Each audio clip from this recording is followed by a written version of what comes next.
Master your emotions. How do you master your anger? Hit the brakes for 3 seconds before you say one more sentence.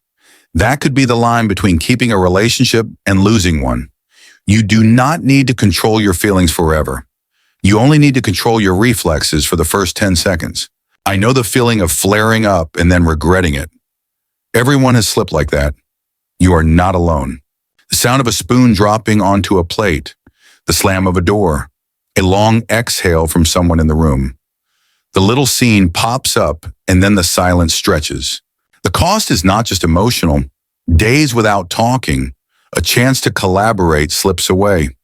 Another crack in the trust with the person you love. Here you will get clear results in under 5 minutes. 3 steps you can use at home, at work, and with yourself. Say less, say it more clearly, and be more on point the very next time. 3 steps: stop, breathe, choose. I call it the stop, breathe, choose method. Stop to break the reflex. Breathe to cool your body down. Choose your next sentence the way you choose your direction. This is not about suppressing emotions. It is about turning a reflex into a deliberate response. Stay to the end. I will give you a 30-second opening script for tense moments, a 24-hour habit that keeps you from slipping again, and practical ways to steer your reflexes and take back control of your emotions. Start right now. Inhale for 4, hold for 4, exhale for 4, repeat 3 rounds. Then keep going with me. Chapter 1, Identification. Call anger by its proper name. You explode because you do not realize you are escalating. Everything blows up before you even notice it, before you can say a single decent sentence. Do not deny it, call it by name. Do not stay vague, measure it like holding a thermometer up to the feelings inside you. Imagine this. You walk into the kitchen, the sink is a mess, someone forgot their part, and your heart is pounding like a drum line. You think they do not respect me, but in truth, your body is simply sounding the alarm at about a 7 out of 10. So we start with the simplest move. Do not extinguish the feeling switch on the light so you can see exactly where it is. Do not let emotion drive you. Step into the driver's seat, hands steady on the wheel, eyes forward on the road. Now consider what happens when you change one small move. You do not fire back, you do not yell, you do not pour fuel on the flames. You pause for half a beat and name the feeling clearly. In that moment, you take back the power of choice. You decide what your next sentence will be. Not I am weak, but I have skill. Not I am swallowing my anger, but I am acknowledging and steering. Not I am staying silent, but I am choosing the right moment to speak clearly. But wait, let us be honest with each other. Anger has its reasons, and your body protects you by blasting the siren loud. What you need is not to cut the siren, but to read the dashboard correctly. The rule of 3 for this chapter, and only this time: stop, breathe, name it. 3 moves, 1 emergency exit from the usual chain of damage. You may say I am hot-tempered by nature, yet even a machine has a dial, and you have far more than that. You have an inner voice, you have language, you have the ability to measure and change the trajectory of the conversation. Picture a late-day call with a colleague. They are late on a deadline you're about to blow, and why is it always like this is at the tip of your tongue. The moment you name it, I am annoyed, and I feel disrespected. Your intensity drops from an 8 to a 5, and your words become more precise.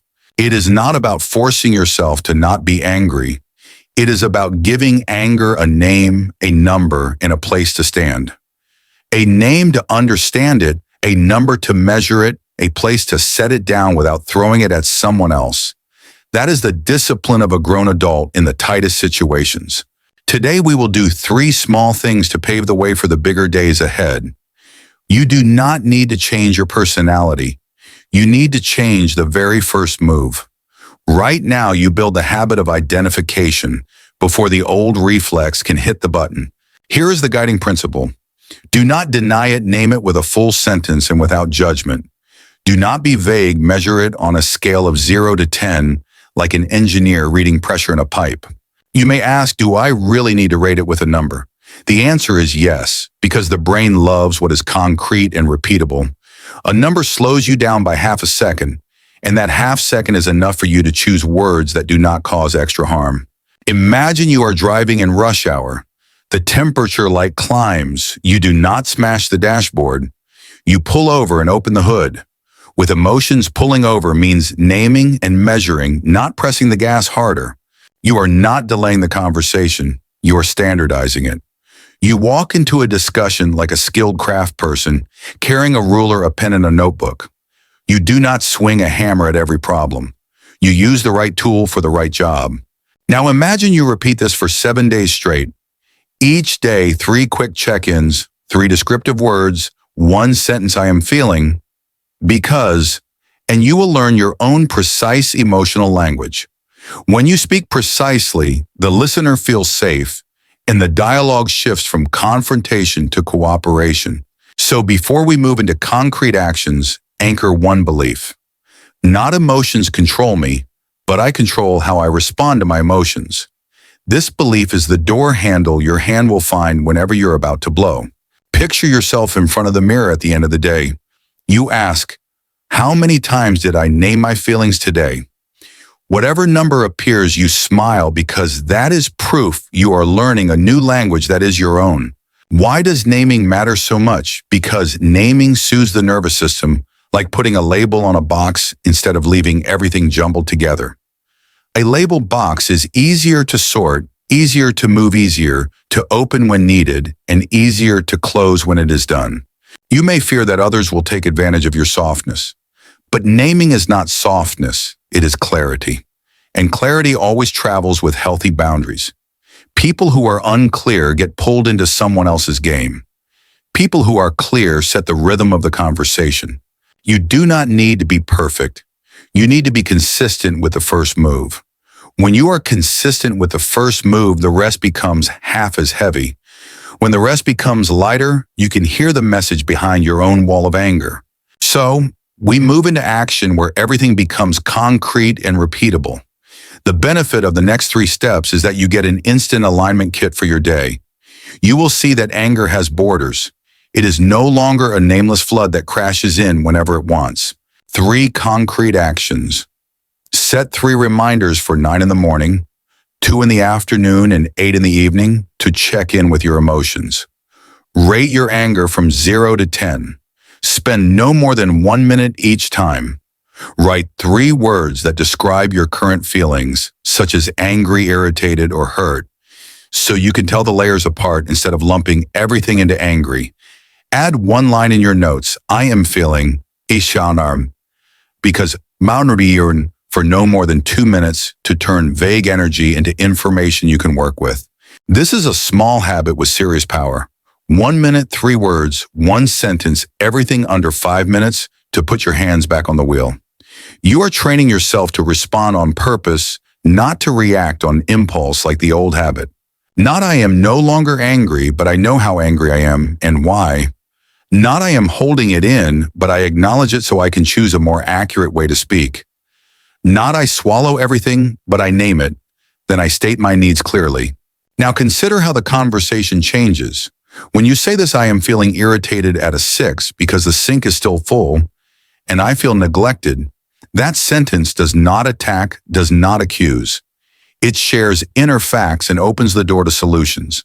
You will stumble, of course, you will in the first week, but every time you remember you are winning because you pulled the emergency brake before the train rolled past the safe station, the more you practice, the shorter the gap between notice and name until it becomes your new instinct. So do not wait for the storm to hit. Practice while the sky is still blue, while everything seems calm. Every skill must be trained under normal conditions, so it is ready for the abnormal ones. Imagine you just stepped into a meeting. Your heart is racing, your palms are damp, someone says a line that hits your blind spot. You whisper to yourself, level 7, feeling disrespected, and you choose, I need us to clarify expectation first. That is the kind of small win that truly counts. A win is not biting your tongue and swallowing the lump of anger. A win is keeping your voice calm so you can say exactly what needs to be said. A win is not about winning or losing. A win is keeping the conversation on track. When you master the move of naming, you unlock the next steps. You will learn to cool down quickly, set boundaries, and turn the energy of anger into useful action. But before those skills, you must stand firm on this foundation of identification. In Chapter 2, you will learn how to spot the triggers before anger arrives. Chapter 2, Activation. Identify the triggers. You do not explode because of anger. You explode because of familiar triggers.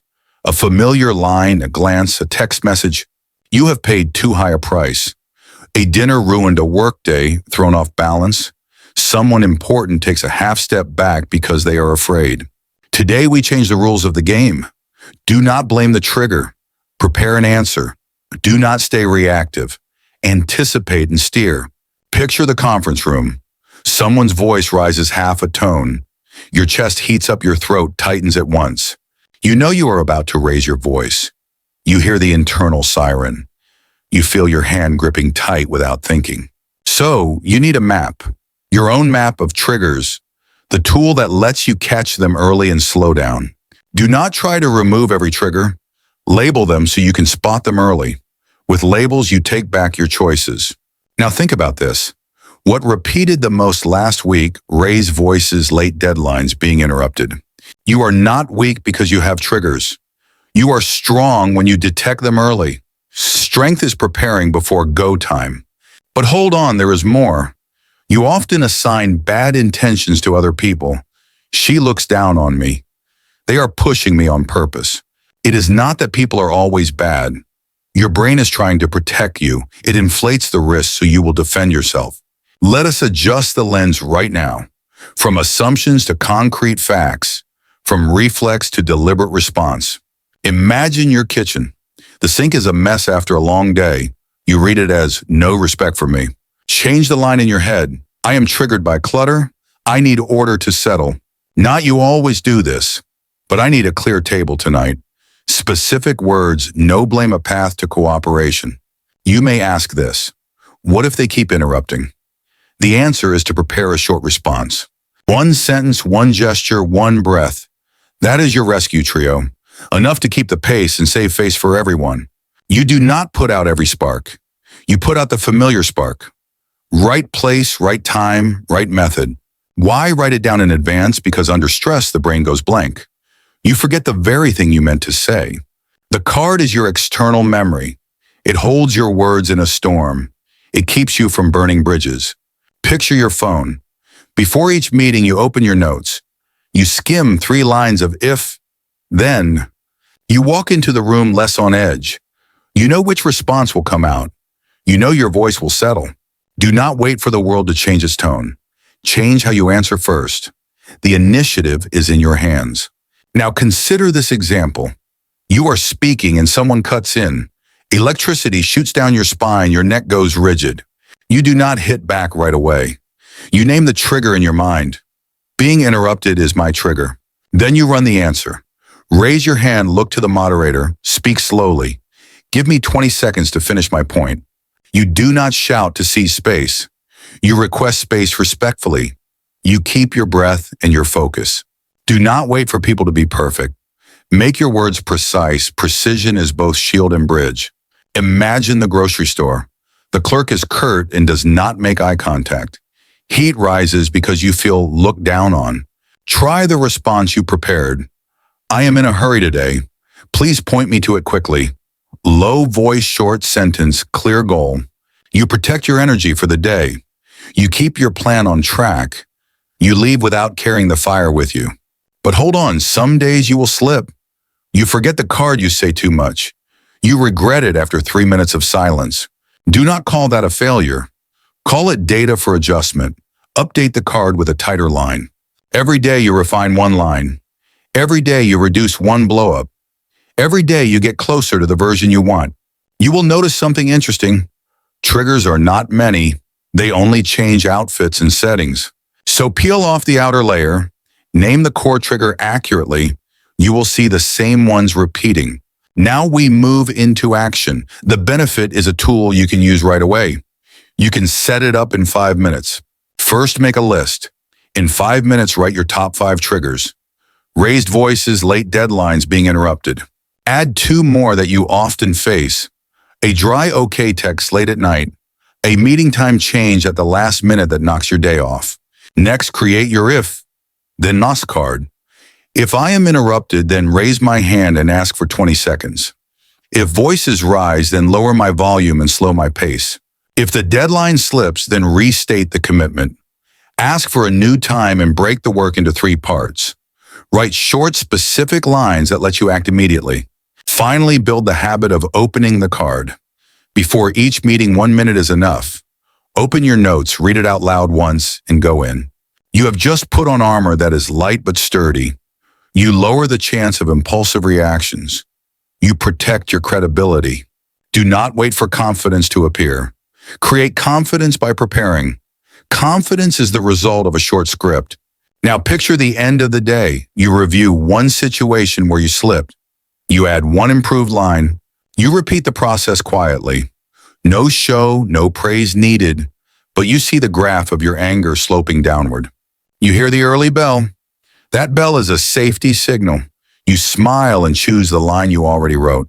You are not trying to shut feelings down. You are redirecting their flow. You give them a clear exit channel. Imagine the highway. The emergency lane is your card. You are not stuck when something unexpected happens. You begin to look further ahead. You forecast the curve before it arrives. You ease off early instead of slamming the brakes. Right now, set 2 reminders. 8:40 in the morning and 1:10 in the afternoon every day. Open the card, read it once, breathe slowly. You will see this very quickly. It is not that they are different. It is that you are different in the same situation. You carry spare calm. You carry words you have rehearsed. You carry a safe exit. Not I will never be angry again, but I know what triggers me, and I already have the answer ready. You are changing the speed of your reflex. You pull the emergency brake before the curve. You drive yourself more safely. Now think about next week. You have 10 lean cards. You read them like the alphabet. You walk into the room with an upright posture. You choose the words instead of letting the words choose you. You take the lead on how the conversation ends. Let us lock in one rule. See it, name it, prepare. 3 beats are enough to keep the rhythm. When you are consistent with these 3 beats, anger stops being a black wave. It becomes a signal you can navigate by. Act now. Open your phone and make a note. Write 3 if, then lines to use today. You are training deliberate responses.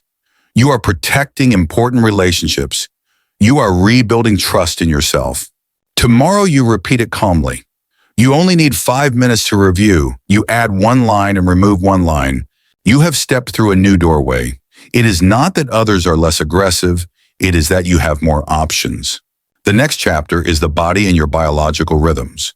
You will learn how to lower the heat in 90 seconds. If you are ready, we will continue. Chapter 3, Physiology, lower the body, lower the fire. You do not lose in the argument. You lose the moment your heart starts pounding and your breathing turns sharp. You know you are about to say a sentence you will regret all day. Today we change the starting point. Do not try to out-reason a body and alarm. Lower the tempo first, then speak. The benefit is that you bring your brain back to the calm zone so you can choose accurate words. Picture the familiar moment. Your jaw clenches, your shoulders rise. Your face feels hot like it is close to a stove. Reason stands behind the curtain because your body has taken the stage. So do not ask the brain to beat the body. Lower the body first, then open your mouth. That is the shortest path to fewer wrecks. This is not a lack of self-control. It is physiology driving the emotional car. You need to take back the steering wheel with simple moves. Now consider what happens when you breathe deeper, your heart slows and your eyes soften. Your next sentence drops by half a tone. You have tried arguing while your heart is at 120 beats per minute. You have seen how it always jumps the rails. You pay for it with cold silence afterward. But wait, there is an exit very close by. It does not require a meditation room or a long vacation. It happens right where you are in 90 seconds. Here is your guiding principle. Do not strain to not be angry. Reduce the body's alarm. When the body softens, the words soften and people become more cooperative. Imagine you are standing in the kitchen. The clatter of dishes rings like a fire alarm. Your chest is hot, your throat is dry, your eyes sting. You do not say anything yet. You simply bring your brain back to the driver's seat. with your breath, with your shoulders, with your steps. We start with the breath, because breath is the nearest emergency brake. Pull it once and the whole system slows down. Inhale for 4, hold for 4, exhale for 6. Count the beats in your head like tapping lightly on a table. Repeat for 6 to 10 rounds in 60 to 90 seconds. You do not need a perfect posture. You only need your shoulders to drop and your back to release some tension. Your diaphragm will do the rest. You can close your eyes if it helps, or look down at your open hand. A long breath sends the "you are safe" signal to your brain. Do not argue before you lower the tempo.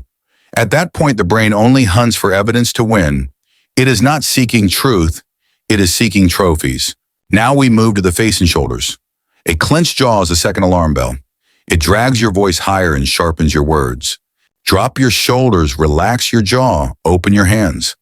These 3 points issue the order to stand down. Do it for 30 seconds and you will feel your head lighten. Not tighten to be strong, but soften to be stronger. Not endure by force, but release so you can steer. Power comes from letting go in the right places. Now picture yourself in a meeting. A line lands right on yesterday's trigger. You want to jump in, you want to harden your tone right away. You pause for a single breath. Your shoulders lower like setting down a heavy backpack. Your jaw eases, your tongue floats off the roof of your mouth, your blink slows. Your heart rate drops a couple of notches. Your brain can hear your own voice again. You choose a short, clear, non-attacking sentence. Imagine you are at home. Kids are loud, the kitchen is still messy. You are at the end of a long day with a thin layer of patience. You step to the door and back again. 60 slow steps like counting raindrops. You return when your heart rate has come down. You are not abandoning the conversation. You are creating a body pause. You do not disappear. You say, "I need 1 minute to lower my tempo." Then you continue with the voice of an adult. This is the only rule of 3 today. Breathe 4, 4, 6, relax 3 points, walk 60 steps. 3 moves, 1 result, the fire goes down. Every day you practice these light descents. Every day the curve in the road gets easier to take. Every day you say less and land it better. You may be skeptical. Can 90 seconds really change anything? Try 1 week and look in the mirror. You will see your eyes less sharp. You will see your shoulders resting lower. You will hear your voice sit in a tone people actually want to hear. But hold on, there will be days you forget. You say too much and only then remember to breathe. You regret the bridge that just burned. Do not call that a failure. Call it data for tonight's drills. Rewrite 1 line, trim 1 word. Today you only need to win once. Win in the kitchen or in the taxi or outside the conference room. 1 win is enough for your brain to plant a new milestone. Now consider what stands in your way. You fear people will think you are avoiding the issue. You fear you will look weak when you ask for a minute. Not weak, but wise. Not dodging, but laying the foundation for your next sentence. Not running away, but resetting your state so you can take greater responsibility. Let us lock the 3 moves into clear exercises. The benefit is that you can do them anywhere. Total time is under 5 minutes. Exercise 1 is the 4-4-6 breath. Inhale 4 beats, hold 4 beats, exhale 6 beats. Do it for 60 to 90 seconds twice a day. Exercise 2 is to loosen 3 points. Drop your shoulders, relax your jaw, open your hands. Hold for 30 seconds and notice the warmth returning to your cheeks. Exercise 3 is to walk 60 slow steps. Step out for 1 short loop without your phone. Return when your heart has settled and your eyes see more clearly. Right now, set reminders for 9 in the morning and 2 in the afternoon. Label them 4, 4, 6 and drop the shoulders. You train on a clear day so you are ready for the storm. Picture the end of today. You avoided a sentence that would have hurt someone. You watch yourself soften right in the heat of the moment. You do not have to shut feelings down. You simply change the channel so they flow in the right direction. You lay a conduit so fire turns into light instead of a blaze. Now picture a heated debate. You notice your back is not touching the chair. You lean back, plant your feet, and breathe out long. Your voice drops by half a step. The word always disappears from your next sentence. You talk about the issue, not the person. Not "I am suppressing myself to please others." but I am adjusting to protect the quality of the dialogue. Not I am silent because I am afraid, but I am breathing so I can speak accurately. One small note to keep your hands steady on the wheel. Coffee, lack of sleep, and hunger are the slippery patches of the day. Hydrate and have a quick snack so your body has a stable base. Put a bottle of water on your desk. Keep a banana or some nuts in the drawer. You are training your body so your brain has an ally. Imagine tomorrow morning. You enter a meeting without putting on heavy armor. Your body is already armored by breath and relaxed shoulders. A hard line flies by. You feel your heart wanting to surge. You place your hand on the table, inhale, hold, exhale. 90 seconds pass. The meeting is still there, but the fire is lower. You say what needs to be said, not one word more. Right now, write a small card. When hot, breathe 4-4-6, drop shoulders, walk 60 steps. Keep it in your phone. Set it on your lock screen. You are training the brain to reach for the emergency brake. You are building the instinct to cool down before you drive on. You are creating the new habit of a person who can navigate. You ask, when is it right to resume speaking? When your heart rate has returned to normal and your breath is even. When the voice in your head is less sharp and less hungry to win. Then you return to the conversation. Aim for one sentence, not three. Say it, then pause so the other side can respond. Do not chase the crescendo in your chest. Lead the tempo of the room. You set the rhythm instead of letting it sweep you away. With steady practice, you will notice this. The body obeys faster than the thoughts do. It is the shortest path into calm. Every day, mark a check when you use the drills. Every day, review a moment where you lowered the fire successfully. Every day, be grateful to yourself for stopping in time. You can teach these moves to the people you love. No lecture required, just go first. The home grows calmer because one person knows how to lower the tempo. You begin to understand your internal rhythms. You know when to breathe and release. You know when to step out and come back. Let us seal it so the brain encodes it deeply. Los Angeles freeways at rush hour do not move faster when you press the gas. Conversations are the same. Lower the tempo first, then accelerate. Right now, inhale for 4, hold for 4, exhale for 6. Drop your shoulders, relax your jaw, open your hands. Walk 60 steps and return to calm. Tomorrow, repeat the same moves. Next month, people will hear the difference in your voice because your hand already rests where the brake is. Now think about the next step. You have learned to lower the fire in your body. You need a time break for your mouth. The next chapter is the 90-second pause. That pause will lock safety onto every sentence. You will learn how to insert a buffer before any response. Chapter 4, the 90-second pause. One hasty sentence can burn your entire day. You know that yet your finger still taps send before reason returns. The regret always arrives late, always deep, always costly. Today we replace send now with pause. Do not fire back. Delay your response to save the conversation. The benefit is that you protect the relationship and you protect yourself. Picture the chat box lighting up at 11 at night. A blunt message pricks your chest like a needle. Your whole body bristles like a hedgehog in the wind. You stand at a fork in the road. Strike back to win in the moment, or answer on purpose to win in the long run. So we install a time break. Just 90 seconds, but enough to put your brain back in the driver's seat. 90 seconds to shift your words from attack to dialogue. Do not shut the feeling down. Let it pass through one beat. Do not mute yourself. Choose a tone that fits. Do not bow needlessly. Hold the rhythm so you can say what matters. Now think about what usually happens. You see the word always shoot out like a stray bullet. Your fingers type one step faster than your brain. The 90-second pause slices that chain in half. It cuts between the trigger and the instant reflex. It gives you back the right to choose your next sentence.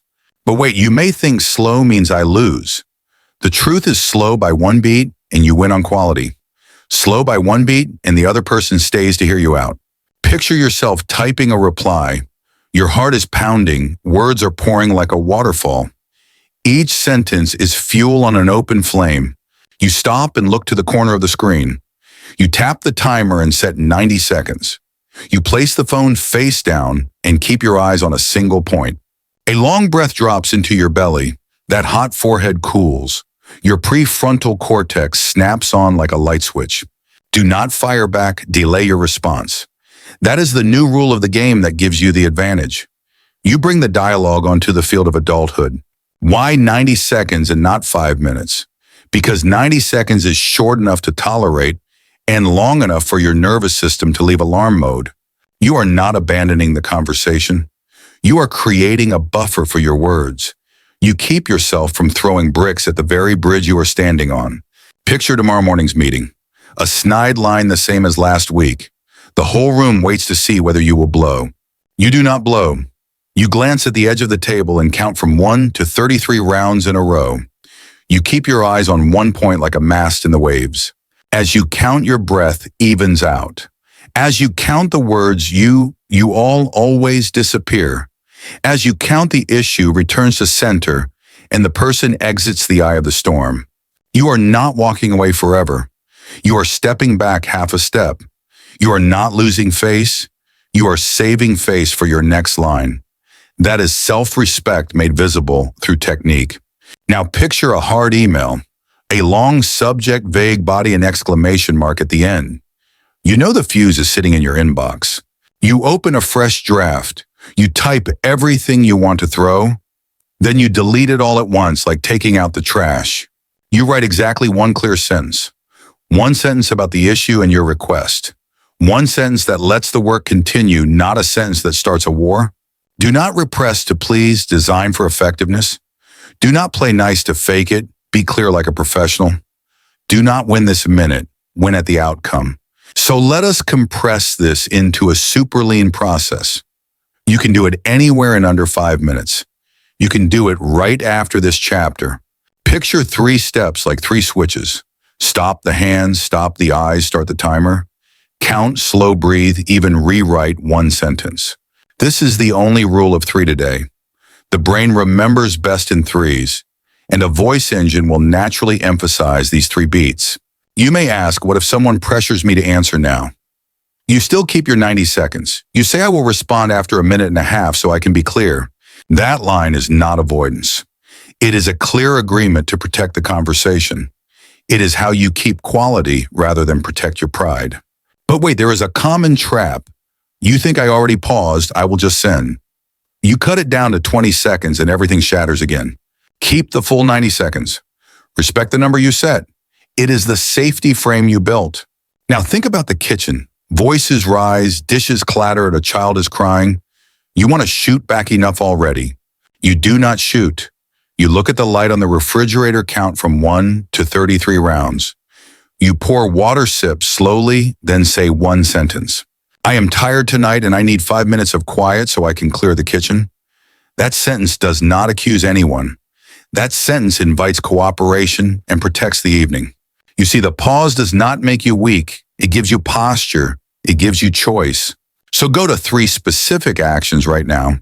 The benefit is immediate in any context. The total time for the full set is under 5 minutes. Set a 90-second timer before you text or reply when you are upset. While it runs, fix your gaze on one point and count from 1 to 33 rounds in a row. Draft your response, delete it once, and rewrite exactly one clear sentence. You just replaced impulse with a process. You just turned reflex into choice. You just saved a day of relationship and a piece of self-respect. You are not staying silent forever. You are speaking at the right time. You are not delaying responsibility. You are delaying a losing reflex. That is emotional accounting at the basic level. Picture this week at work. A late task has the team tight like a stretched string. You want to explode in the group chat to make a point. You give the whole team 90 seconds. You type 10 lines in a draft, then delete them. You write one sentence, we need a new deadline and 3 clear deliverables. Please confirm today. That line pulls everyone back. That line has a goal, a boundary, and a beat. That line does not rub salt into anyone, yet it is crystal clear. Now think about the older version of you. Every time you were hot, you chose to send. Every time you sent, you paid double to repair the damage. Today you have a new option. You let time take your side. You make the pause your loyal ally. But hold on, there will be days you forget the break. You press send and watch your words fly like arrows. You want to pull them back. Do not punish yourself excessively. Turn it into a study note. Write one replacement sentence and put it where you will see it. Every day you practice 90 seconds in small moments. Every day you remove one send in the heat. Every day you move closer to the version that keeps the rhythm. You can teach the team as well. Make a shared pact. When upset, wait 90 seconds. A soft rule that saves a lot of mornings. Not cold and numb, but warm with boundaries. Not winning every line, but winning the process and the result. Not letting others set the tempo, but setting it yourself. Why does fixing your eyes on one point work? Because it reduces attention from jumping frames. It pulls the brain out of the swirl of words and feelings. Why delete once and then write one sentence? Because deletion is the ritual of cleaning. And one sentence is a minimalist frame that keeps you from sliding off course. You can set a shortcut keyword, 90 seconds. Type 90 seconds to pull up your counting script in your sentence template. You automate the habit like a professional operator. Now picture the end of this month. You keep a small chart of the times you paused. You see the regret curve slope downward week by week. You begin to trust yourself more. Others begin to trust you more. That trust comes from rhythm and discipline, not from luck. You will hear people say you are remarkably calm. You smile because you know your secret is the little timer. You know calm is a skill you can learn. So let us lock in the mechanism. A pause does not kill feeling. It gives feeling a seat. A pause does not kill dialogue. It keeps dialogue from catching fire. You now have the tools you need. A timer, a fixed point, and a single clean sentence. Install them in your day right now. Right after this chapter, test it on a real message. Set 90 seconds, count 3 rounds, write 1 new sentence. Send when you are ready, not when the heat orders you to. You are placing the adult in the driver's seat. You are unlinking the chain between trigger and explosion. You are building a safe bridge between 2 very different shores. Your next step lives inside your head. The old stories are eager to exaggerate. You need to verify, not amplify, before you speak again. Chapter 5, the story in your head. Verify, do not exaggerate. You are not hurt by the sentence itself. You are pierced by your own assumption. One inflated thought and the day collapses. Today we change the story in your head. Do not imagine. Look for evidence before you speak. The benefit is that you keep truth at the center, not your feelings. Picture last night's chat box. You read okay as a cold side-eye. Your heart sank and your throat heated up. Now consider what actually happened. You did not read the words. You read an intention. You attached a bad engine and then burned yourself. It is not that they are always disrespectful. It is that your brain is taking a shortcut. It fills the gaps with a tragic script. So you need a verification frame, a frame that separates events from interpretations, a frame that helps you speak to the right issue, the right person at the right time. Use 3 very simple columns. Facts, I think, evidence. Write them in 5 minutes anywhere. Write what your eyes saw and your ears heard. Write the thought that is running in your head, then ask, where's the evidence? Not feelings or facts, but facts with evidence are facts. This is your safety belt for every dialogue. Picture the meeting room. You are presenting and someone looks at a phone. In your head, a blast goes off. They are looking down on me. Put pen to paper and open the 3 columns. Facts A looked at a phone for 15 seconds. I think A is dismissing my presentation. Evidence, no clear evidence. Alternate explanation, I may have received an urgent alert. Provisional decision. Ask for clarification after I finish presenting. You just blocked a fight. You kept the meeting on course. You protected your own credibility. But hold on, there is a deeper habit. You use the word must to bind people. They must listen. They must apologize. Switch must to want. I want to be heard. I want time to clarify. Why switch it? Because want brings you back to the real need. Must ties you to anger. You can hear the difference instantly. You must listen to me triggers resistance. I want to finish my thought triggers cooperation. Picture the kitchen. A messy sink, loud music, plans changed. Your brain says they do not respect me. Stop and write the 3 columns. Facts, dishes in the sink, music is loud. I think no one respects me in this house. Evidence. No statements aimed at me. Clear request, I want the kitchen tidy before 9 in the evening. Clarifying question. Do you mean you want 10 more minutes of music, right? Do not repress to keep fake peace. Speak with evidence so the home is truly peaceful. That is the difference between appeasement and real peace. Now think about the group chat. A colleague replies with one word, got it. You read it as whatever. Open 3 columns, write in your notes. Facts B replied, got it at 6:32 in the evening. I think B is being disrespectful. Evidence. No evidence about intent yet. Action, ask B to clarify the plan. Question. Do you mean you are confirming the 10 in the morning milestone, right? Do not label the person. Label the situation you are seeing. The story in your head stops distorting. You may ask, when should I do this? Right now and any time the heat rises. 5 minutes is enough to lower your narrative. Compress it into one tight sequence. See, write, verify. 3 beats to pull truth into the light. This is the only rule of 3 in this chapter. The brain remembers best in 3s. A voice engine will hit those steps with natural emphasis. Picture yourself typing an email. You want to write, you are always late. You hear yourself pouring gasoline. Stop and change the sentence structure. Not you must deliver now, but I want a new deadline and clear ownership. Send 1 sentence only. 1 sentence based on facts and needs. 1 sentence that protects both the relationship and the goal. But wait, there is another trap. You ask questions in an interrogator's tone. You push the other side into defense. Change how you ask. Do you mean right? That line opens the door instead of slamming it. You can add detail. Do you mean file A is finished before 9 in the evening, right? Do you mean you need 1 more person in step 2, right? Why is asking back so powerful? Because it checks your assumption on the spot, and it gives the other person a chance to correct their wording. Now picture the end of the day. Give yourself 5 minutes to review 1 moment. Fill all 3 columns, then close the notebook. Every day add 1 small check mark. Every day discover 1 alternate path. Every day remove 1 self-inflicted flare-up. You will see your anger graph slope down. You will see they disrespected me show up less often. You will find yourself asking more and accusing less. It is not naive trust in people.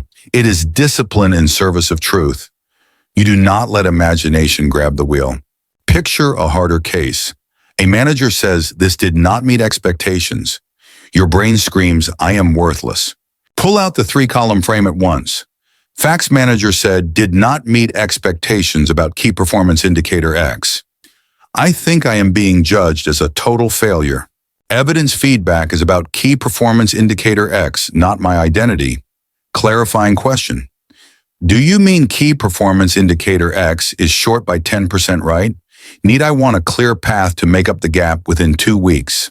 You just turned a hit to your pride into a plan. You pulled the story back from the black hole of exaggeration. You kept the door open for cooperation. Now picture conflict with someone close. You hear you do not understand me. Your brain translates it into I am never enough. Swap in evidence immediately. Facts 1 sentence said while tired. Counter evidence. They still text to check in every morning. What response do you choose? Do you mean I missed which part right? That question pulls both of you to the same side. Do not sugarcoat reality. See the right shade. Do not inflate the flaw. Fix the exact section. That is the craft of someone who maintains the quality of relationships. Now into action, clear and short. The benefit is that you can do this in under 5 minutes, and it works the very same day. Action 1, write the 3 columns in 5 minutes. Pick the hottest recent situation. Fill facts, I think, evidence in brief lines. Action 2, switch must to want. Rewrite the sentence you are about to say as a need. Read it out loud once so your mouth learns it. Action 3, prepare 1 clarifying question. Do you mean right? Use it before you conclude or assign a label. You just change the fuel of the conversation, from suspicion to curiosity, from judgment to discovery. You may ask, what if they truly are disrespectful? You still follow the same process. Gather evidence, then set boundaries in the next chapter. But hold on, one last objection. I do not have time to write 3 columns. You do if you skip 1 round of arguing. 3 columns save the time of repairs. 3 columns save the energy of recovery. 3 columns help you get it right the first time. Picture next week. You have a 3C folder on your phone. Each day, 1 photo of your 3 columns. You will hear your language simplify. You will hear your questions sharpen. You will feel the other person breathe easier. Not I know all their motives, but I verify before I conclude. That is the standard you carry. Right now, open a new note. Title it Facts, I Think, Evidence. Write 1 situation from today. You will be surprised when you read it back. The strongest feeling often stands on sand. 1 gentle question can wash it away. You are practicing a subtle craft. The craft of diffusing the language minds. The craft of repairing bridges instead of burning them. Every day, remind yourself to switch must to want. Every day, ask 1 clarifying question. Every day, respect evidence more than sensation. You are not stripping feelings of their rights. You are moving feelings out of the driver's seat. You are letting truth hold the map. Let us seal it like a small vow. See, write, verify. 3 beats for a calmer day. Right now, choose 1 pending conversation. Write the 3 columns in 5 minutes. Switch must to 1 add 1. Do you mean? Right question. You will feel the tension fall. You will hear your voice drop by half a step. You will say less and you will land it better. The next step lives in your mouth. A sentence can burn a bridge or build a bridge. You will learn the art of speaking without cornering anyone. Chapter 6, Language Speak Without Burning the Bridge. 1 wrong word can burn the very bridge you need to cross tomorrow. You know this, yet your mouth still fires. You always. After 1 sentence, the room freezes and so does the heart. Today we switch tools. Not you and always, but I when need. Do not dump blame. Draw clear boundaries so the dialogue survives. Picture the most ordinary moment. You are tired, someone cuts you off, and the accusation reaches the edge of your tongue. If it comes out, you know you will regret it all day. So we choose something with structure, a sentence frame that lets you be strong without making others defensive. This frame pulls you out of blame and into collaborative language. It is not softness to please anyone. It is firmness to say exactly what needs to be said. The goal is the outcome, not a quick win. Now consider which words raise shields the fastest. Always, never, and insults. Those 3 arrows go straight at the ego and stir the storm. Cut them starting today. You will feel the temperature in the room drop by half, and you will see the path to continue open up. But hold on, cutting is not enough. You need a replacement pattern that can come out under pressure. It must be simple, short, accurate, and trainable. Here's the backbone of this chapter. When nerfhike, I feel I need kinanaikon. Each blank is a door to clarity. Picture the conference room. You get interrupted and your train of thought breaks. The old line would be, you always interrupt. The new line is this. When I am presenting and get cut off, I feel irritated and scrambled. I need 20 seconds to finish my point. Short, specific, and cooperative. Do not label character. Describe the event.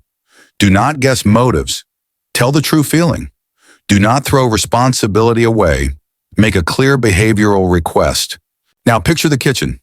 Dishes in the sink, music loud, plans changed at the last minute. The old line would be, you never respect me. The new line shifts the focus entirely.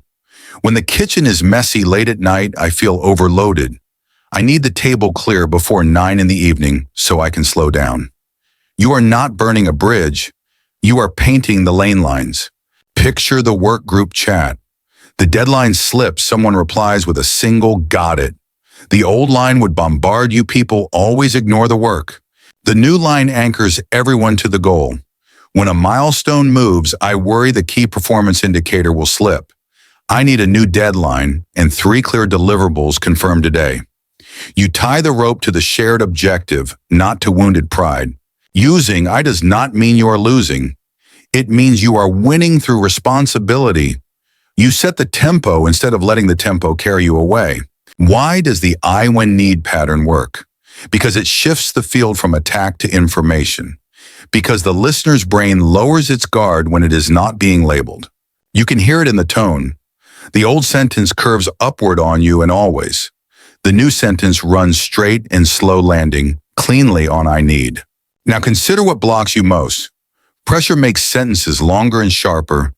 Tension shoves you back into old habits. The solution is not vague willpower.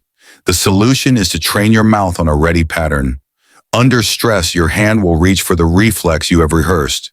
We will practice in an everyday way. 3 times in front of a mirror, each under 1 minute. Look into your own eyes, speak slowly, hear the drop at the end of the line. When I get interrupted, I feel annoyed. I need 20 seconds.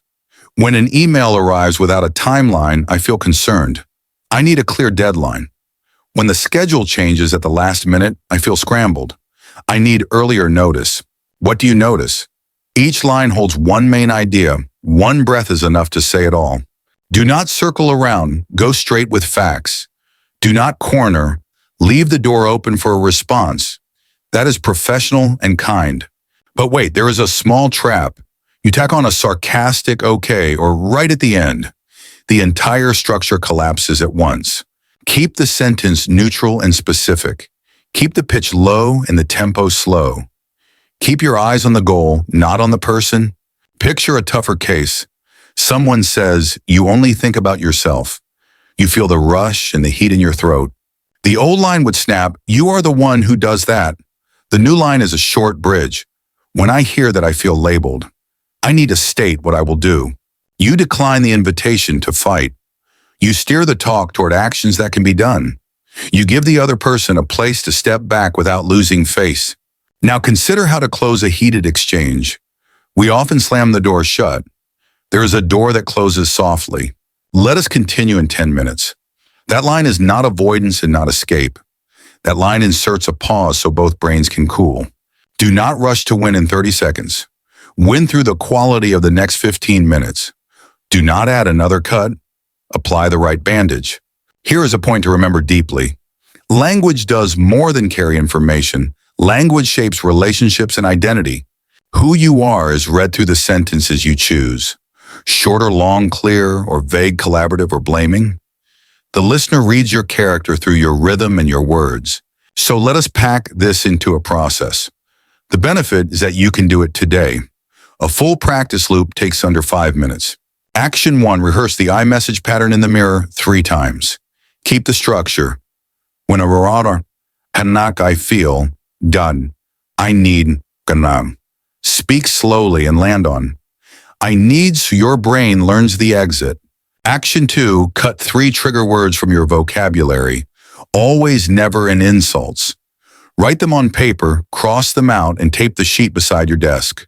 Action 3, learn to close with a specific proposal.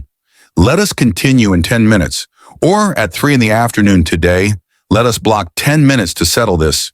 You have just equipped yourself with 3 pieces of light but sturdy armor.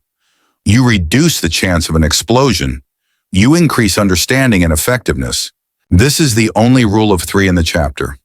The I when need pattern, cut the 3 trigger words and close with a clear appointment. 3 beats 1 new trajectory for dialogue. Every day run 1 short practice. Every day swap 1 old sentence for a new one. Every day move closer to the person you want to be. You may ask, what if they keep attacking? You keep the pattern and you lock a time boundary. You say, I will continue when everyone lowers their voices. Do not fall for provocation. Hold the standard. Do not play morality police. Protect the quality of the conversation. Your working standard is an invitation, not a threat. Picture a Monday morning. The team is tight because last week's numbers were bad. You need to tell the truth without humiliating anyone. When I look at these numbers, I worry the key performance indicator will fall behind.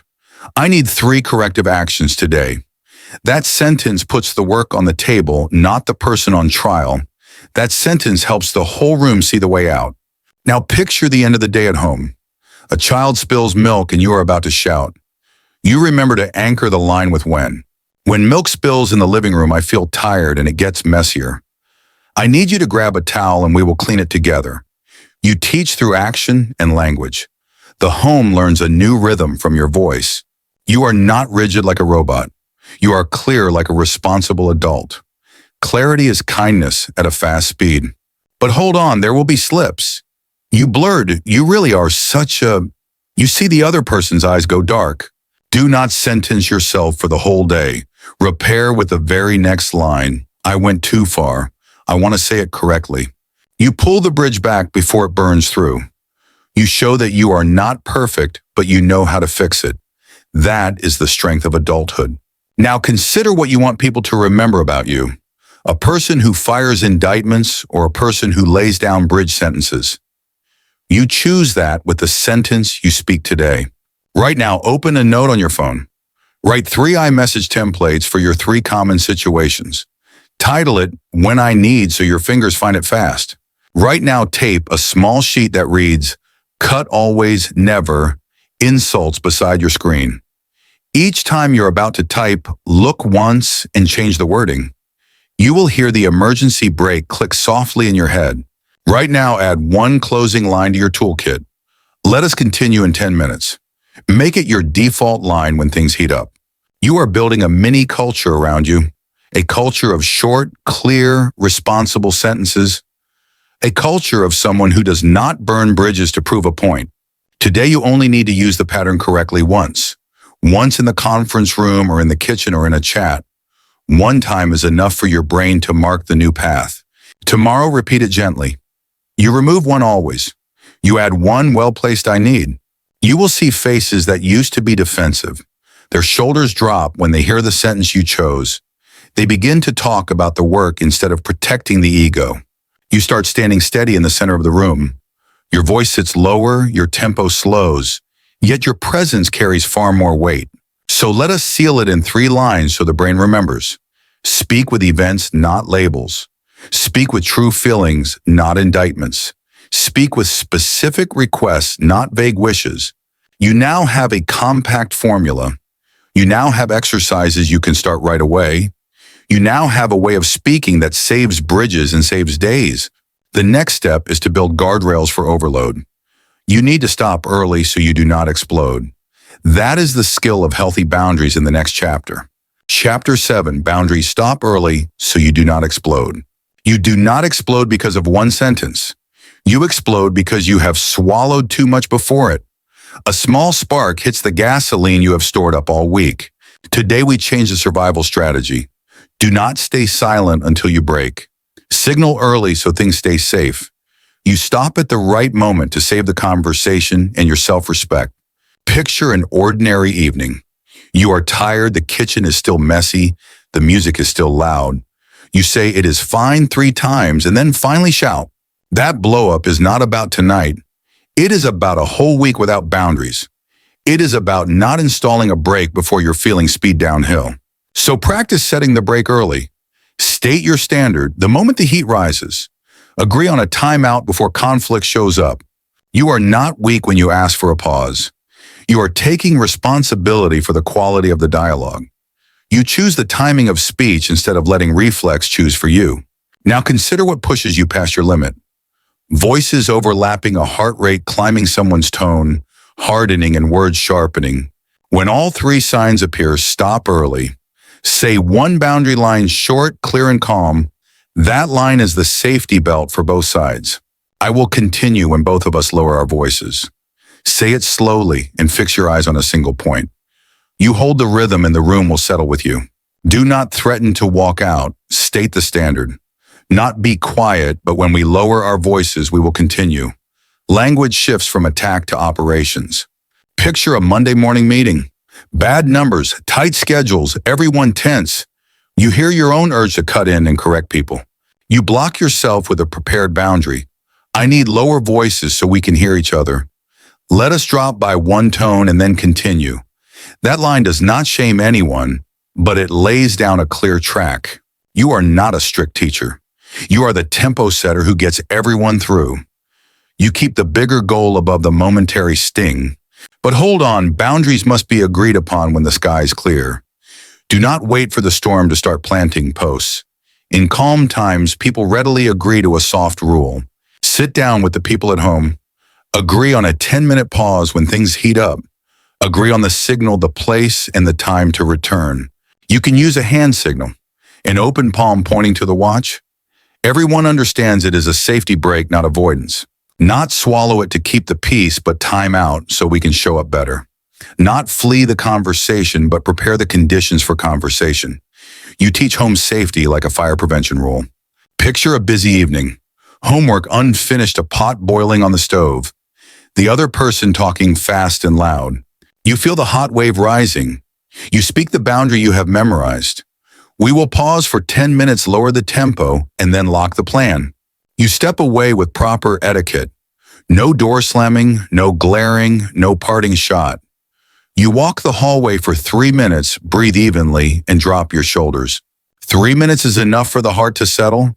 3 minutes is enough for the brain to reopen reason's door. 3 minutes is enough for the next sentence not to burn a bridge. Now choose your cool-down zones. The hallway, the balcony, the bottom of the stairs. A low stimulation corner where your tempo can fall. Pick 3 safe spots in advance. Take a short loop whenever the heat rises. Return when the voice in your head is less sharp. Do not wait for anger to become a flame. Pull the cooling switch when you first see smoke. That is fire containment, not firefighting. Let us lock the principle with a 3-beat. See early signal, early stop early. This is the only rule of 3 for this chapter. You may ask, what if they do not respect the boundary? You hold your standard and repeat the boundary line. If needed, you end the conversation until minimum conditions exist. Not stay to please people, but step away to protect the standard. Not endure for the illusion of peace, but establish so peace is real. You show the door back and not a wall. Picture a tense group chat. Messages piling up, sharp words, multiple exclamation marks. You want to type fast to retake control. You type the 2 words time out. You propose, in 10 minutes, let us each send 1 sentence to close this. You save the whole team from a wasted morning. Why are boundaries so powerful? Because they shift power from reflex to choice. Because they set a shared standard, not just a private feeling. You are teaching others how to talk with you. You are also learning how to talk with yourself. External boundaries mirror internal boundaries. Now identify your early signals. A hot chest, a tight neck, a furrowed forehead, or fingers starting to drum fast on the table. When you see the signal say a short line, please lower the volume. I will continue when the tempo comes down. That line is both a notice and a promise to return. Do not assign blame. State the condition. Do not judge. Aim at a measurable standard. You open safe space so the work can be done. Picture remote work. A crackling microphone, lagging internet messages stacking. You feel your heart pounding with helplessness. You flip the boundary like you flip the mute. Let us pause for 10 minutes, collect thoughts, and return. You protect quality instead of dragging the meeting through the noise. You may worry they will think I am weak. They will think you are clear and trustworthy. Clear people carry lighter shoulders than those who pretend to be strong. But there is a small trap. You wield the boundary like a club, a hard voice, heavy eyes, a line that slams the door. Boundaries must be warm and steady, low pitch, slow pace, specific words. You plant a milepost, not a barbed wire fence. Now picture the end of today. You review one heated moment. You write a tighter boundary line for next time. Today you only need to stop early once. Once before dinner or before a meeting. One time is enough for your brain to mark the new path. Every day, repeat the timeout agreement. Every day, designate the cool-down spot. Every day, make the boundary sentence tighter. Not I will learn to endure more, but I will signal early and step out of the red zone. Not I will never get angry, but I will stop at the right time. Now into practice so you can install it today. The benefit is immediate and the total time is under 5 minutes. You can do it alone or with the people involved. Action 1, draft and memorize the boundary sentence. I will continue when both of us lower our voices. Read it slowly 3 times and land on the words lower our voices. Action 2, agree on a 10-minute timeout. Do this before important meetings or dinners. Write it down and pin it in the group chat or on the refrigerator. Action 3, choose a fixed cool-down place. The hallway, the balcony, or the bottom of the stairs. Walk for 3 minutes whenever the heat rises and return when your heart settles. You just installed a break, a sign, and an exit. You just cut the chance of a major blow-up down to a very low level. You keep what matters without paying a heavy price. If someone asks, do boundaries push people apart? You say boundaries help us meet in the middle. No one gets pulled past their limit so everyone can stay. Now imagine how this month will feel different. Evenings, lighter meetings, less sharp. Fewer apologies after explosions. You will thank yourself for stopping early. You will see others trust you more when you are consistent. Trust grows from well-timed stops, not from luck. You are changing professions quietly, from firefighter to safety engineer, from patient powder keg to navigator with standards. Right now, open a note and write one boundary sentence. Send a timeout agreement to your group or your family. Mark 3 cool-down places and walk them for exactly 3 minutes. When you return, look at the clock. You will feel the wave has dropped by 2 notches. You will speak less and be more precise. The next step becomes lighter when the foundation is firm. You need to reset your environment and do emotional hygiene daily. Design the outside so you do not have to strain so hard inside. Chapter 8, Environment and Emotional Hygiene. You do not flare up because you are weak. You flare up because your body is hungry, you are sleep deprived, and your mind is stretched thin. A bright red battery cannot carry you through a stormy day. Today we change how we play. Do not blame yourself for poor self-control. Optimize conditions so you strain less. Do not muscle through with willpower. Maintain the infrastructure so calm has a place to stand. Picture the late afternoon. You have not eaten since lunch, your inbox is jumping. The room sounds like a market. One blunt sentence is enough to snap your thin patience. So do not force yourself to win on rough terrain. Fix the terrain before you race. With a solid surface, you will say less and land it better. It is not that you were born hot-tempered. Your threshold is being lowered by very small things. Hunger, lack of sleep, noise, social media, each one siphons a little calm. Now identify when your threshold drops. When your stomach growls, when a speaker beside you is too loud, when your fingers touch the keyboard, and 3 notifications crash in at once. You are fighting a hailstorm without a jacket. You blame yourself when the real problem is a leaky roof. Fix the roof. The rain may continue, but you will not be soaked. Picture the rhythm before a hard meeting. Your brain needs fuel, not more coffee. A bit of protein and fiber keeps your blood sugar steadier. Do not pour in more coffee on an empty stomach. Give your body a simple dock to rest on. When the body calms, your words calm. Why does noise make you blow faster? Because your brain is being jolted and has no bandwidth for patience. A tiny ping can slice the train of thought you are riding. You are not weak because you get distracted. You are simply missing a firewall for your attention. Install the firewall, and the bandwidth returns to the task. Now look at how you fall asleep each night. A bright screen until the last minute your brain's still on alert. By morning, your calm has not recharged and it is already being spent. Do not stay up to finish everything. Close the day with a shutdown ritual. Going to bed on time is the express lane to calm. Picture a different morning. You wake up with the battery icon green, not red. A harsh line glides past instead of getting stuck. Let us group the environment into 3 easy gears. Eat, block, noise, sleep. The only rule of 3 today for your brain to latch onto. You need proof by tonight. So we move to short practices that actually work. Each step takes under 5 minutes to start. Before a tense meeting, prepare a balanced snack. Plain yogurt with nuts, a boiled egg and an apple, a small sandwich with chicken and vegetables, or peanuts with a banana with a glass of water beside you. 5 minutes is enough to keep blood sugar from diving. Not fancy, just ready. Not fussy, just on time. When the body has enough emotions, demand less.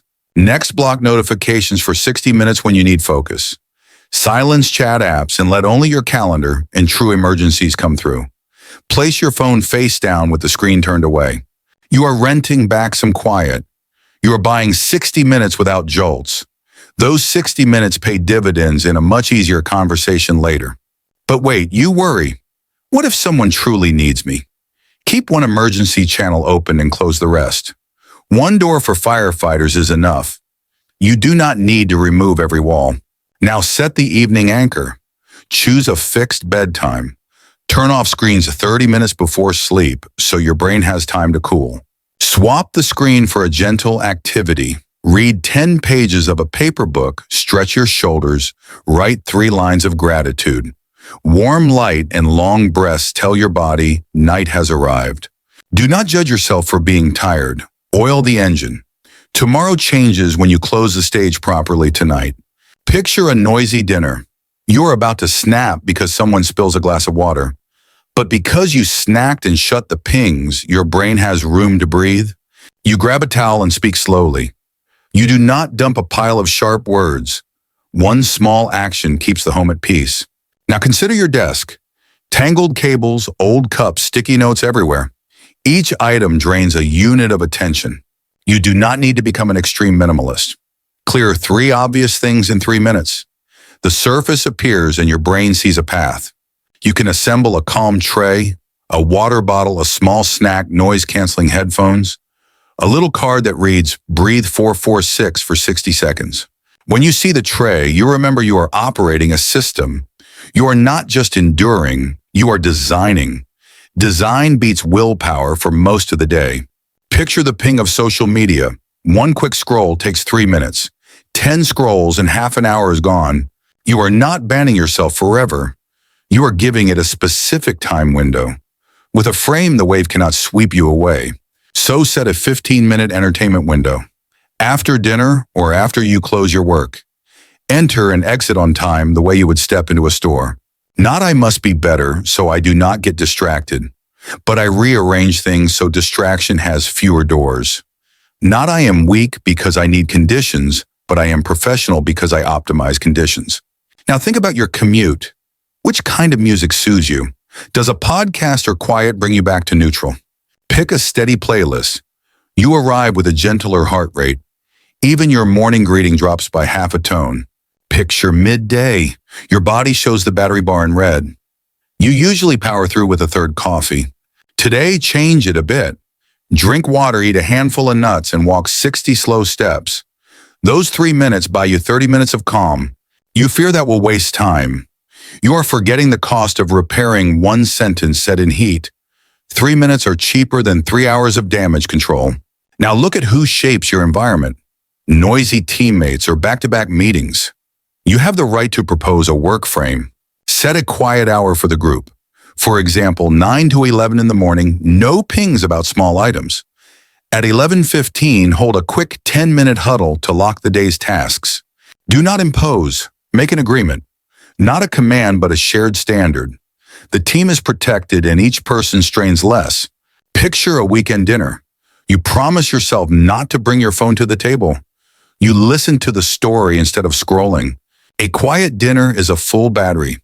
Tomorrow you remain calm when the car ahead brakes hard, because your brain has the space to choose. Now consider your small rest corner. A balcony with a plan, a hallway with soft light. 1 notebook, 1 pen, 1 chair. You do not need a resort to be calm. You need a small habit that brings you back. Once a day for exactly 1 minute. Every day tidy 1 small spot. Every day shut notifications for 1 hour. Every day go to bed at the time you chose. You will watch your anger curve slope down. You will apologize less. Home and work will breathe easier. But hold on. There will be days your plan breaks. You grab a random meal, you sleep late, you overscroll. You run hotter than usual and you say too much. Do not convict yourself. Write down 3 things that lowered your threshold. Fix 1 thing tonight, not everything. You are maintaining, not competing. Maintenance runs in cycles, not in one grand campaign. Consistency is what creates durability. Why does a pre-meeting snack matter? Because stable blood sugar is a shock absorber for emotions. A harsh line hits and your windshield does not crack. Why do 60-minute notification blocks matter? Because the brain hates constant context switching. Each switch drains 1 drop of calm. Why is killing the screen 30 minutes before bed effective? Because blue light says the day is not over. Turning it off lowers the curtain on stress. Now pack 3 actions you can use immediately. The benefit is real today. You can set all 3 up in 10 minutes. First, prepare a balanced snack before a hard meeting. Pick 3 quick options from your kitchen. Place them beside your water so you will not forget. Second, block notifications for 60 minutes when you need focus. Turn on Do Not Disturb. Leave one emergency channel, place your phone face down, and keep it out of reach. Third, choose a fixed bedtime and turn off screens 30 minutes before. Pick 3 shut-down moves, shoulder stretches, 1 page of reading, and breathe 4, 4, 6. Warm light, a cool room, a tidy blanket. You just reinforce 3 walls around your calm. The wind still blows outside, but the house no longer leaks. You speak less, more clearly, and with better aim. Do not scold yourself each time you slip. Return to maintenance like a scheduled car service. Do not hate yourself. Care for yourself so the people you love stay safe. Picture next month, you log 10 nights of on-time sleep. 7 tough conversations glide by more easily. You begin to trust design more than luck. You begin to see that calm is a product of habits. It is not a miracle. It is a life skill. Right now, choose one thing to install, a snack for this afternoon, or do not disturb for 1 hour, or a fixed bedtime. Choose one, do it for real, then think about the next. Today, take just 1 step. Tomorrow, repeat that step. Next week, add a second step. You are turning the environment into an ally. You are taking weight off willpower. You are raising your threshold with thoughtful details. When the base is strong, the system runs smoothly. You have cleared the path for habits to become automatic. That is the work of the next chapter. Repeat to grow strong, endure to grow powerful. Chapter 9, the habit system. Repeat to grow strong. You do not lack skill. You lack rhythm. You keep putting out fires after each blow-up, then drag yourself back to the same rut. One day without a foundation will swallow every little trick you know. Today we build a firm base. Do not rely on spur-of-the-moment will. Systematize so calm becomes your habit. Do not push hard once. Do a little every day so results know how to find their way back to you. Picture a running track without lane lines. You can run fast, but you drift. A system is the painted line your brain can follow. So we shift from emergency rescue to maintenance. From when trouble hits to before trouble begins. From hoping for luck to a stable schedule. It is not that you are weak, you are missing a cycle. It is not that you are hot-tempered, you are missing daily touch points. A steady cycle raises your threshold. Now imagine having 3 checkpoints. 1 in the morning, 1 at midday, 1 before sleep. Your day is divided into beats and flare-ups have fewer places to climb. Let us name the base frame. Morning to set direction, midday to course correct, evening to close the books. A small loop that makes tomorrow lighter. Picture your morning. You open your phone and scroll, and your heart speeds up before your first word. Your brain starts the run with other people's agenda, not yours. Change the starting line. 3 minutes of breathing and 3 short lines to drain emotion. 3 minutes that pay dividends all day. Do not bottle it up. Let it flow in an orderly channel. Do not ramble, write short so your hands learn the path. You lower the noise inside before you face the noise outside. Now consider your midday. You keep pushing and forget to check your emotional gauge. By afternoon, you blow because the morning never got cleared. Midday is steering time. Rate yourself from 0 to 10, then change exactly 1 thing. You correct the course instead of waiting to make a U-turn miles later. Evening is class dismissed.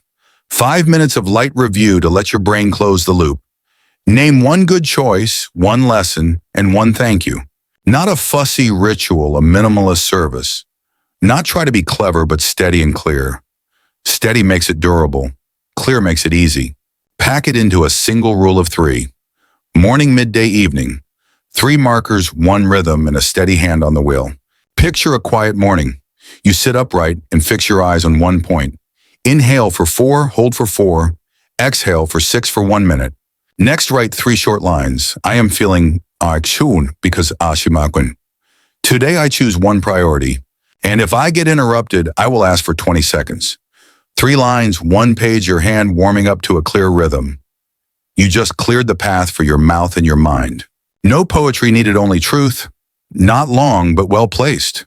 You give feelings a seat so they do not grab the wheel. Now think about midday. Open the note 0 to 10. Mark your current level in 10 seconds. If it is above 7, reduce the intensity of 1 task. Move a call or split a task into smaller parts. Choose one adjustment, not three. Not grind harder to finish, but lighten the right spot. Not hold your breath to keep up, but change the pace so you can keep up. Your afternoon will be lighter because of one small decision. Picture the end of the day. You turn off screens, switch on warm light, and sit still. Review for 5 minutes, not more, not less. When did I choose well today? One sentence you delivered in the right tone. One pause you held at the right tempo. What is today's lesson? Maybe do not answer before I lower my tempo. Maybe write the 3 columns before I conclude. And who gets today's gratitude? Yourself for stopping in time. Someone who lowered their voice with you. Not flattery acknowledgement, not judgment adjustment. You close the day with kindness toward yourself. You may say, I'm busy, I have no time.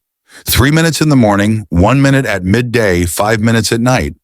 9 minutes to save 90 minutes of regret. So design it to be easy. Hook each checkpoint to a habit you already have. After brushing your teeth, breathe. After eating, rate yourself. Before sleep, review. Do not hang the plan in the clouds, clip it to a hook. A familiar hook pulls a new habit into place. The brain loves pairs that are that clear. Now predict where you will forget. You will miss the morning because of rush midday, because of meetings evening, because of fatigue. We install a 1-minute backup. If you miss morning, run the 60-second version as soon as you remember. 1 round of 4-4-6 breath and 1 release line. Small, but it keeps the day's rhythm. If you miss midday, do a quick 0 to 10 before opening chat. Change exactly 1 item on the schedule. Only 1 so your brain does not resist. If you miss evening, write 1 good 1 lesson, 1 thank you the next morning. No penalty, just to make good. You train consistency, not perfection. Picture a full week. You have 7 short reviews. You can see your choice curve trending upward.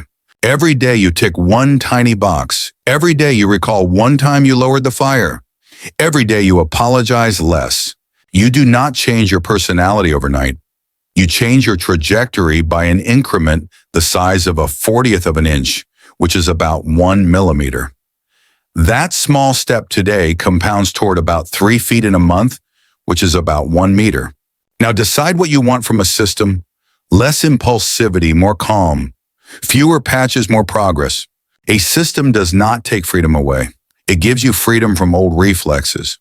You get to choose instead of being dragged. Picture pressure hitting out of nowhere.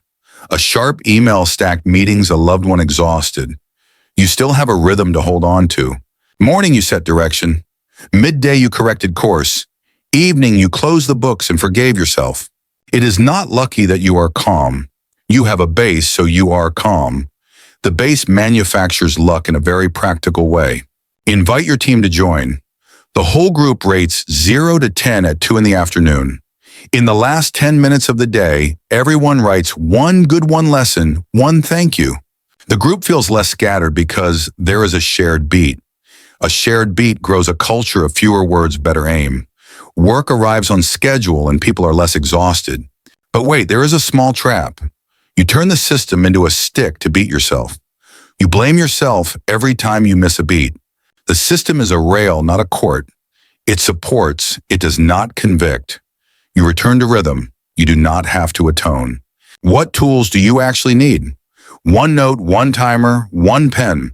No complex application, just consistency. Title the note, morning, midday, evening. Write only 3 lines under each. Your brain sees it and your hands know what to do. Let us practice today. You will feel the effect within 24 hours. The more you repeat, the stronger the effect. Morning, spend 3 minutes breathing and writing 3 lines to drain emotion. Set a 1-minute 4-4-6 breath timer and write for 2 minutes. Write short, do not edit, and let your hand run ahead of your brain. Midday, rate 0 to 10 and adjust 1 thing. If the number is high, downshift by moving 1 item. If the number is low, hold the pace and protect the energy that remains. Evening, 5 minutes, 3 entries. 1 time you chose well, 1 lesson, 1 thank you.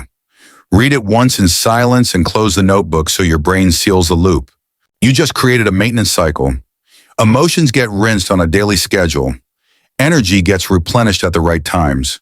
Not I will do it whenever, but I will do it on the clock. Not wait for inspiration, but use a timer. Not freeze when it is tense, but have the words ready. Picture 3 weeks from now. You open your review pages. You see evidence that you have changed. Evidence is not a vague feeling. It is your handwriting sitting there calmly. You are someone you can trust. Now identify what will keep you going. Small, easy, visible now. Those are the 3 traits of a habit that stays alive. Small, so you can start every morning. Easy, so you do not bargain with willpower. Visible now, so your brain wants to return tomorrow. If you want more, lift, add a trigger. Set the alarm to coincide with an existing action. For example, after morning coffee comes the breath and the writing. If you want more staying power, add a small reward. Mark a star on the days you complete all 3 checkpoints. 4 stars in a week earns you 1 free afternoon. Do not grind until you vent. Scatter the load so anger has nowhere to pool. Do not fight the fire. Stop it from collecting into a barrel. You will feel the earlier chapters run smoother. Naming lowering the body, the 90-second pause, and speaking without burning bridges, everything hums when the habit base is there. Right now, set 3 reminders for today. 8:30 in the morning, 12:45 in the afternoon, and 9:30 in the evening. Each time do exactly the part for that checkpoint. Right now, open a note titled Morning, Midday, Evening. Pre-write 3 sample lines so your hands do not hesitate. You will thank yourself at the tense moment. Right now, inhale for 4, hold for 4, exhale for 6. Write 1 line today. I choose to speak less and land it better. You have set the direction for this day. You are moving out of the firefighting zone.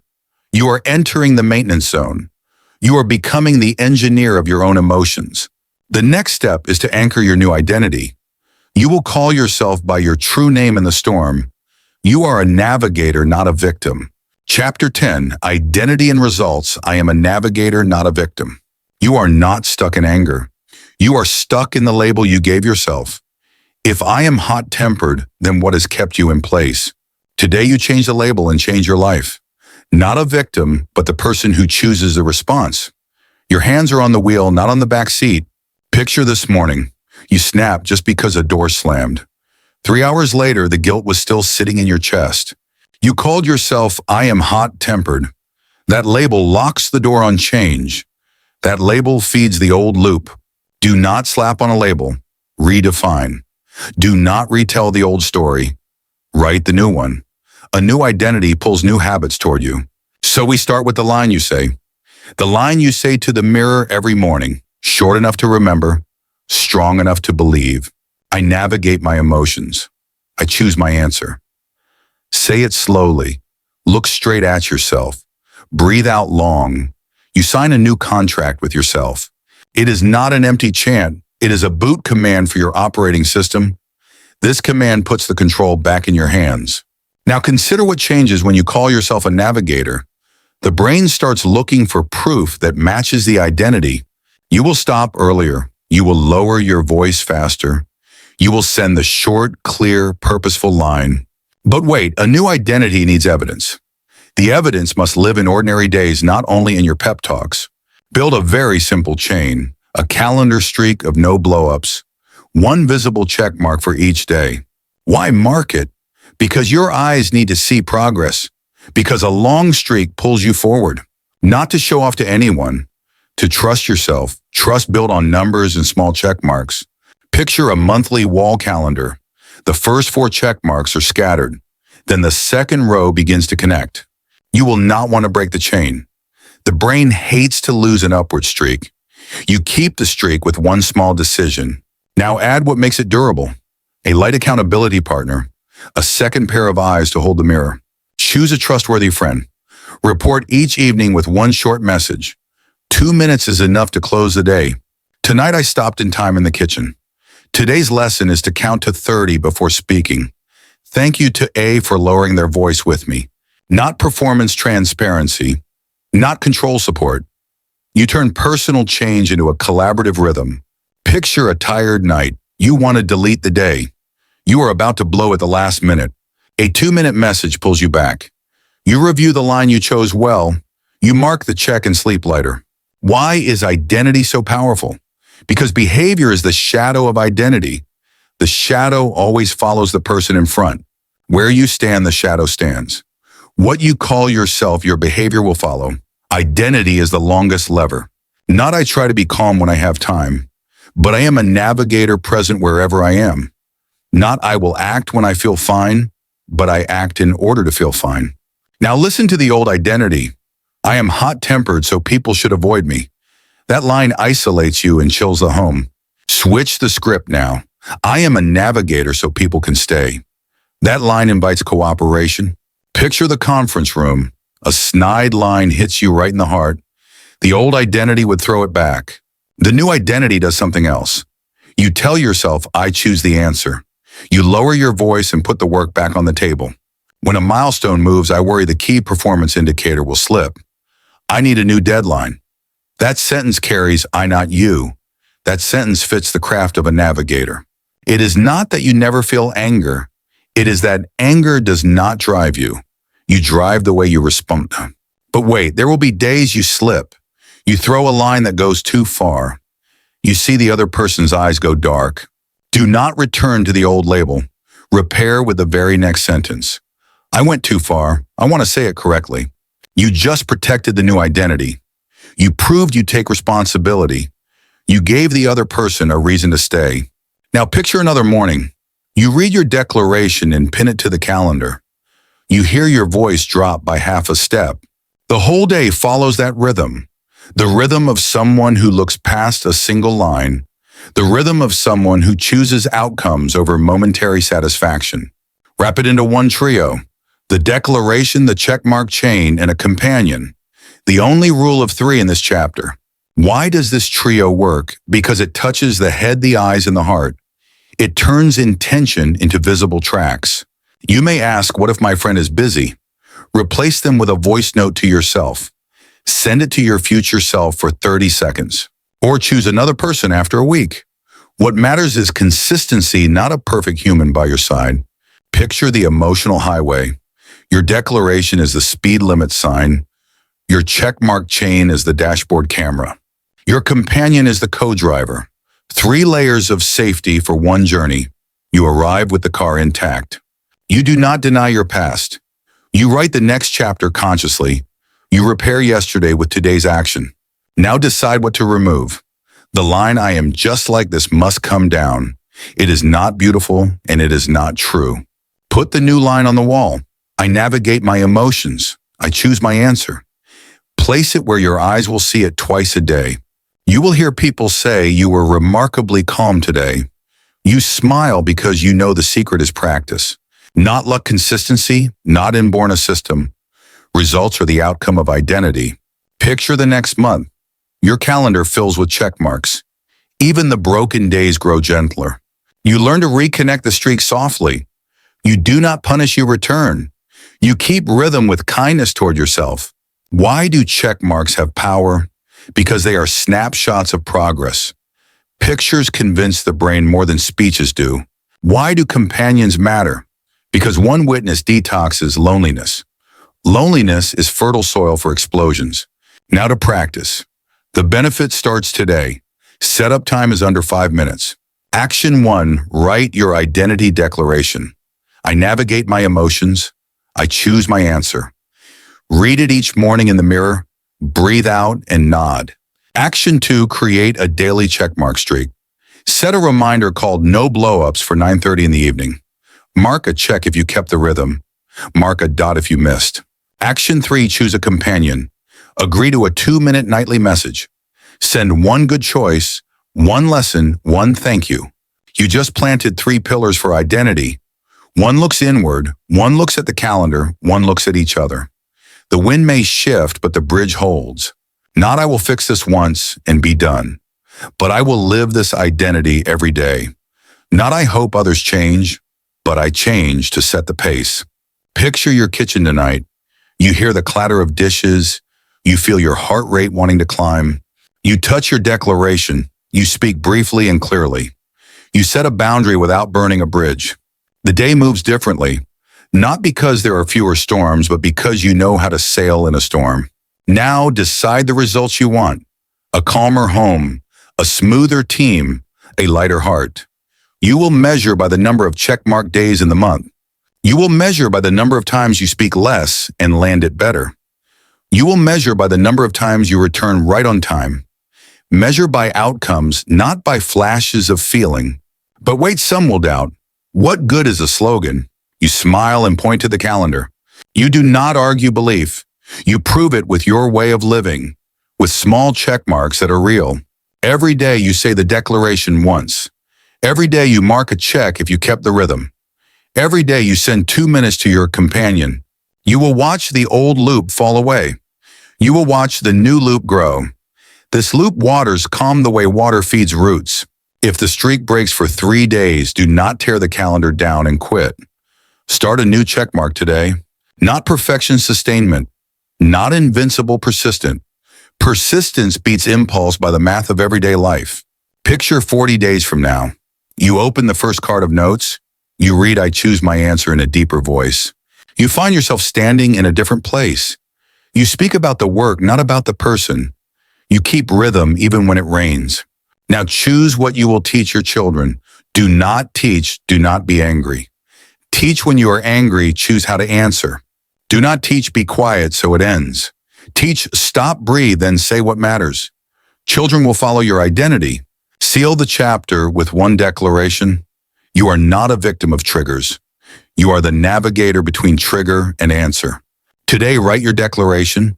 Today, start your first checkmark. Today, message your companion. Tomorrow, repeat gently. Next week, review the evidence. Next month, call yourself by name and smile. You already have all the tools you need. You have the path from chapter 1 to chapter 10. You have the new identity that lifts new results. At the end, we do not stop. We return to chapter 1 and loop again. Each loop is another level of calm. You are a navigator, not a victim. You are the engineer of rhythm and bridges. You are the person who sets the standard for the conversations that matter most. Stand up right now and take one breath. Say your declaration out loud. Send tonight's 2-minute message. Tomorrow, mark one clear check. The day after, hold the rhythm and smile. This road is yours, one small step at a time. This is not the ending. This is your new starting line. One more breath, one more choice, and the day shifts. You have traveled through 10 solid chapters. You are no longer fighting with foggy feelings. You can read the dashboard and hold the wheel. Not "I will stop being angry tomorrow," but "I will navigate better every day." That is the promise you just signed with yourself. Picture an ordinary day ahead. In the morning, you name your feelings before you open the inbox. At midday, you course correct with a 0 to 10 check and one small change. In the afternoon, you hold the rhythm with a 90-second pause. At night, you close the books with one good one lesson, one thank you, and the whole day passes with no bridges burned. You have learned to identify, not deny. You have spotted triggers, not fallen into old traps. You have lowered the body before you open your mouth. You have paused for 90 seconds before you replied. You have verified the story, not exaggerated it. You have spoken to connect, not to explode. You have set warm, steady boundaries. You have shaped your environment so you do not have to strain. You have installed a habit system that is simple and durable. And finally, you change your identity. No more "I am hot-tempered." Now it is "I am a navigator." So stop collecting tips. Choose one rhythm and keep it every day. Results will return on schedule. Now decide where you will start. Pick one tool that fit your hands best this week. Set a timer and anchor it into your actual schedule. Do not hold all 10. Do one well. Do not wait for perfect. Start good enough. Do not talk about the long road. Track it with small check marks.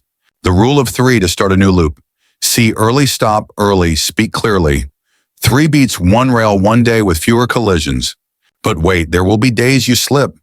You will say too much, send too soon, sleep too late. That is not failure. That is data for tuning. Fix one thing tonight. Be gentle with yourself, but not lax. Return to rhythm with your very next sentence. Picture 60 days from now. Your calendar is thick with calm check marks. The people you love stand closer, no longer wary. You will hear you are different. You know why you have a system. You have a new identity that guides behavior. Right now, do 3 very small things. Read your declaration once in the mirror. Send your accountability partner a message tonight. Set a 90-second timer for the chat box. Snap a photo of the 3 columns, facts, I think, evidence. Post it where your eyes often rest. You do not need to wait for life to be lighter. You design yourself to be lighter in the middle of life. That is the initiative of a grown adult. Do not try to win every hot exchange. Win by the quality of your quiet days. Do not chase brief satisfaction. Choose durable happiness.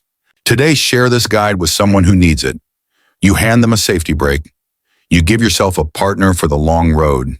Every day, repeat the name you have chosen for yourself. Every day, mark 1 check if you kept the rhythm.